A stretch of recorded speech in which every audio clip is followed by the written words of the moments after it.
బంగ్లాదేశ్లో మరొక హిందూ హత్యకు గురయ్యాడు. ఇది 10వ కేసు అనుకుంటా. అధికారిక లెక్కల ప్రకారం 10వది, అనధికారికంగా అయితే కొన్ని వందల మంది ప్రాణాలు కోల్పోయినటువంటి పరిస్థితి. మహాపాత్రు అనేటటువంటి హిందువుని ఇదే విధంగా ఏదైతే దైవ దూషణ అన్నటువంటి పేరుతో విషం తాగించి చంపారు అన్నటువంటిది తాజా పరిణామం.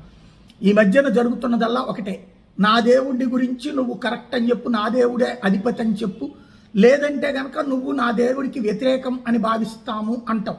దానికి హిందువులు ఎవరైనా అంగీకరించకపోతే ఆ హిందువు దైవ దూషణ చేశాడు, దైవద్రోహం చేశాడు, ముస్లిం ద్రోహం చేశాడు, ఇస్లాంకి ద్రోహం చేశాడు అంటూ మిగతా 10 మందిని పోగేయటం, వాళ్ళందరూ కలిసి దాడులకి తెగబడటం, వెంట పడటం, ప్రాణాలు తీయడం, ఇది జరుగుతున్నటువంటి సంఘటన. అందులో భాగంగా ఇప్పుడు తాజా సంఘటన చోటు చేసుకుంది.